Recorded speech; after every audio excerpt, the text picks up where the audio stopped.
دنیا، نفس ظاہری، اور اس کے علاوہ جو شیطان نے پورا اپنا سٹرکچر ڈیزائن کیا ہوا ہے. بھی شیطان فارغ تو نہیں بیٹھا بظاہر ہے، وہ انبیاء کے مقابلے میں آیا، ائمہ کے مقابلے میں آیا، اور امام زمانہ کے مقابلے میں آ رہا ہے. یہ پورا نظام اسی نے بنایا ہوا ہے سارا. یہ جتنا بھی آپ سوشل میڈیا یوز کرتے ہیں یہ سب اسی کا پلیٹ فارم ہے، سب اسی کا سٹرکچر ہے. اب اس کے ذریعے سے وہ نفسوں کو خون کر رہا ہے، خاندانوں کو توڑ رہا ہے، حلال کو حرام، حرام کو حلال کر رہا ہے. بھئی آپ جب ہم طالب علم نہیں بنے تو سب سے زیادہ شوقیہ طور پر جو شوق ہوتا تھا پڑھنے کا وہ کیا ہوتا تھا؟ وہ کتابیں اردو کی اسلامی جس میں آخری زمانے کی نشانیاں لکھی ہوتی تھیں، وہ بڑے شوق سے پڑھتے تھے کہ یہ ہوگا، یہ ہوگا، عورت مردوں جیسے ہو جائیں گے، مرد عورتوں جیسے ہو جائیں گے، اس طرح ہو جائے گا، اس طرح. اس زمانے میں تو بہت سی چیزیں نہیں ہوئی تھیں، تو اب مجھے پتہ نہیں کب ہوں گے، کہاں ہوں گے.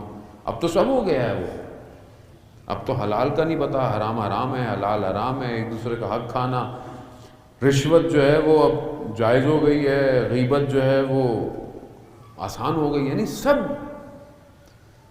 کسی کو کہو کہ یہ محرم ہے، نا محرم ہے، نہیں مولانا یہ تو ہماری کزن ہے، یہ ہمارا رشتہ دار ہے. بھائی اللہ سے زیادہ بہتر جانتے تھے، اس نے احکام جاری کیے ہیں، تم کیسے کہہ رہے ہو؟ کس کے اب سامنے تم آ رہے ہو چادر کے بغیر گھر میں، چاہے وہ آپ کا شوہر کا ہسبینڈ ہی کیوں نہیں ہے، آپ کے لیے محرم نہیں ہے. وہ بچہ خاندان کا بچہ بڑا ہو گیا، وہ ممیز ہے، اگر وہ عقل پوچھ رکھتا ہے تو آپ کو اس کے سامنے حجاب میں آنا ہے. بچیاں چھوٹی چھوٹی ہوتی ہیں، 9 سال میں بالغ ہو گئی، آپ اس کو سکھائیں کہ ہاتھ نہیں ملانا رشتہ داروں سے. بیٹا اب آپ بالغ ہو گئی ہیں. یہ اس کو ختم کر دیا ہے اس معاشرے نے. جو وہ کیا کہتا ہے، نہیں ابھی تو بچے چھوٹے ہیں، لباس ماڈرن ہے، ابھی تو ضرورت نہیں ہے، ابھی تو گرمی ہے، چادر کون پہنے گا، ایکس وائی زیڈ سب کیا ہے. اور پھر اپنے حساب سے سائن بورڈ، ٹی وی کمرشل، ہر چیز بنا کر لوگوں کے اندر انٹیوشن کریٹ کرنا، ملٹی نیشنل کا ایجنڈا پوری دنیا کے اندر. کیا ہے؟ یہی ہے. اصل دشمنی کس سے؟ اسے اصل دشمنی اسے اسلام سے ہے، اور اس صحیح اسلام سے کہ جس کے لوگ انتظار کر رہے ہیں. باقی جو نہیں ہیں ان کو تو ضرورت ہی نہیں ہے ان سے. اب یہ جو اتنی ڈسٹریکشن ہے، اس میں آپ کیسے کھڑے ہوں گے جب تک آپ اس کی بارگاہ میں کھڑے نہیں ہوں گے. ان مقابلوں کو آپ تبھی برداشت کر سکتے ہیں جب آپ اپنی تنہائی میں خدا کی بارگاہ میں قیام کریں گے. جو اس کی بارگاہ میں قیام کرتا ہے پھر دنیا اس کو دھکا نہیں دے سکتی. انسان محترم، یہی بی بی نے ہمیں سکھایا کہ جتنی بھی مشکلات پڑی اس پورے گھر کے اوپر، انہوں نے خدا کی بارگاہ میں کمال کی. روز عاشورہ کے مصائب کے بعد سن کر آدمی سے مغرب نہیں پڑھی جاتی کہ جی جلوس سے ہو کے آیا ہوں، اور مطلب یہ نہیں کہ نہیں پڑھتے ہیں یقیناً، لیکن جو حالت ہوتی ہے ماتم کر کے آیا ہوں، علم اٹھا کے آیا ہوں، سارے کام کر کے آیا ہوں، حالت ایسی ہوتی ہے کہ بندے کو مغرب عشاء مشکل ہو جاتی ہے پڑھنا. وہاں گھر اجڑ گیا، بچے قربان ہو گئے، بھائی قربان ہو گئے، خیمے جل گئے، نیزے لگ گئے. مگر کیا کہا چوتھے امام نے؟ ہماری پھپھی نے تہجد قضا نہیں کی. کیوں؟ یا ثانیہ زہرا اتنی مشکلیں یہ آپ چھوڑ دیں؟ نہیں، کہا اسی کے لیے تو قربانی دی، اور یہ اس کی بارگاہ میں سجدہ ریز ہوں گے تو صبح کامیاب ہوں گے. یہی تو کامیابی ہے ان کی کہ ان کے فصاحت اور بلاغت کو عالمہ غیر معلمہ، اور یہ دونوں ماں بیٹی ایسی ہیں. کہیں یہ نہیں ملتا کہ بی بی کو بھی رسول خدا نے تعلیم دی ہو، کہیں یہ نہیں ہے. 4 بچوں کی پرورش ہے، اور زندگی ہے ہی کتنی، 18 بہاریں تو ہیں ٹوٹل، لیکن فصاحت، بلاغت، محدثہ، ملائکہ آ کر گفتگو کر رہے ہیں.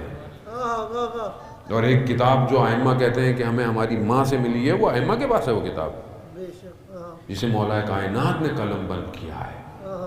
اس کے اندر سب بیان ہے جو کچھ ہے. وہی منقطع ہوئی. ملائکوں کا آنا جانا ختم نہیں ہوا. مختلف الملائکہ یعنی ملائکہ کی آمد و رفت اسی گھر میں تھی. میں بتا تو رہا ہوں کہ ہم ظاہری مقام کو بھی بیان کرنے سے قاصر ہیں. پھر اگر کوئی مقصر بولتا ہے تو بھائی صحیح بولتا ہے بھائی, تو بیان ہی نہیں کر سکتے اس مقام کو, کہاں سے بیان کرو گے؟ مقام اتنا بلند ہے, ٹوٹے پھوٹے لفظوں میں بیان کرو. لیکن اگر وادی میں آ گئے تو سلمان و منا اہل بیت, وادی میں آ جاؤ. وہ وادی میں آ گئے تو سلمان و منا اہل بیت, وادی میں آ جاؤ تو میسے میں تمار بن جاؤ گے. گردن کٹ جائے, زبانیں کھنچ جائیں, نیزوں پہ لگ جاؤ, لٹک جاؤ, لیکن وادی میں ہو. وادی میں آؤ تو سعید بن جاؤ گے. امام نماز پڑھ رہا ہو تم تیر سینے پہ کھاتے رہو. وادی میں ہو تم اس وقت. جب گرو تو یہ مت کہو اور یہ نہیں کہیں گے کہ ہم نے بڑا کام کیا, کہا مولا راضی ہیں. کیوں؟ جانتا ہے وادی امام کی ہے.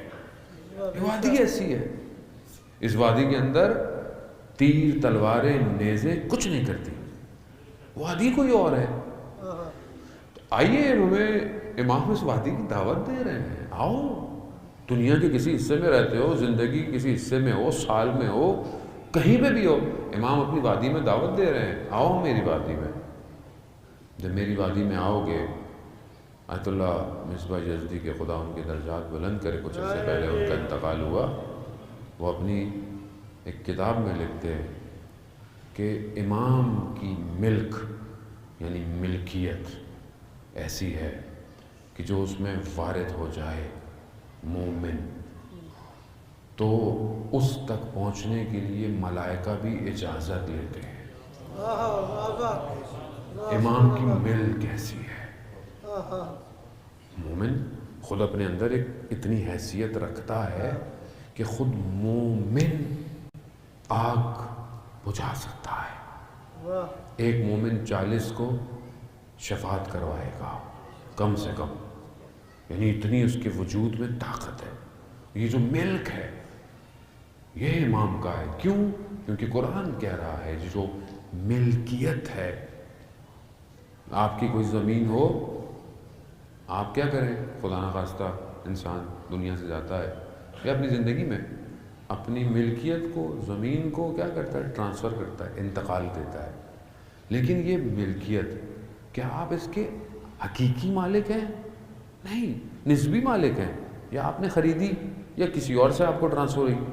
اصل زمین آپ کی نہیں ہے. اصل حاکم کون ہے؟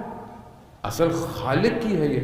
یہ تو ہم نے خود بانٹ دی ہے, یہ میرا, یہ آپ کا, یہ ملک اس کا. یہ تو ہم نسبی ہیں مالک, حقیقی مالک نہیں. ہم موجد نہیں ہیں, ہم نے ایجاد نہیں کی زمین. اصل پوری ملکیت کس کی ہے؟ اس کی ہے. وہ کہہ رہا ہے قرآن میں کہ ہم اس کو اپنے وارثین کو دیں گے. یعنی ہم اس کو اپنے وارث کو, آپ اپنے وارث کو چیز دیتے ہیں لیکن اصل تو اس کی ہے. وہ کہہ رہا ہے کہ ہم اس پوری زمین کو اپنے وارث کو دیں گے. وہ اس کا وارث کون ہے؟ پروردگار. تیرا وارث کون ہے؟ کہا ہمارا وارث وہی آخری جو منتظر ہے. ہم اس کو یہ سب پلٹا دیں گے. تو جب یہ سب پلٹ کر اس کے بعد جانا ہے تو میں اور آپ پریشان کیوں ہیں؟ اصل ہم اسی کی ملکیت میں زندہ ہیں. یہ تھوڑی دیر کے لیے کوئی اپنے آپ کو طاقتور کہتا ہے, سپر پاور کہتا ہے, یہ سب دھواں ہو جائے گا. آپ پریشان نہ ہو. یہ سب داستانیں ہیں. یہ داستانیں فرعون بھی کرتا رہا, شداد بھی کرتا رہا, نمرود بھی کرتا رہا, اس کے بعد بھی کرتے رہے. کچھ نہیں ہونے والا. کیوں؟ کیونکہ جب اصل وارث ہوتا ہے سب پلٹا دیا جاتا ہے. کس بات میں تم کم ہو